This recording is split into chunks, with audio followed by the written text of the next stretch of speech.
ce qui est satisfaisant n'est pas réaliste, pour la raison que je viens de dire.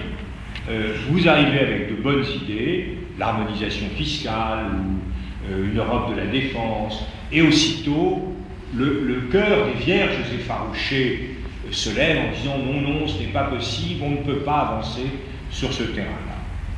Voilà.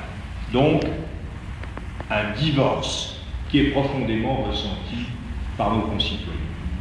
Alors, la question qui est posée, la question de la résignation, la solution de résignation, ce serait de dire, faute d'avoir l'Europe que l'on aime, faut-il nous résigner à aimer l'Europe que l'on a? Et ça veut dire abaisser à moitié le pavillon, vivoter sur l'héritage européen pendant quelques années, en attendant les jours meilleurs. Je crois que ça n'est pas une attitude idiote, car de toute manière, l'Europe telle qu'elle est, même si elle va, comme aurait dit le général de Gaulle, qu'à un quart, c'est quand même mieux que la non-Europe. Mais ce n'est pas suffisant.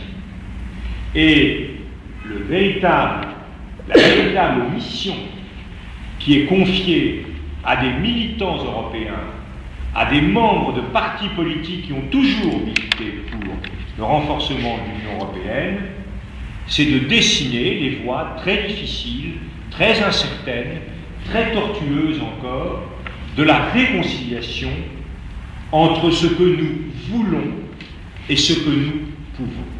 Bien, cette réconciliation, nous ne la ferons pas, nous ne la réaliserons pas en une seule journée, nous ne la réaliserons pas dans le cadre d'un passage météorique à la télévision ou à l'Assemblée nationale ou au Sénat, nous ne la réaliserons pas même dans un seul colloque qui réunirait des amis de la construction européenne. Cette réconciliation, elle demande du temps, du travail, des efforts, de l'imagination, de l'innovation. Nous ne savons pas encore aujourd'hui quels en seront les termes, et c'est précisément à cause de cela que nous devons les uns et les autres nous mettre au travail rapidement et intensément.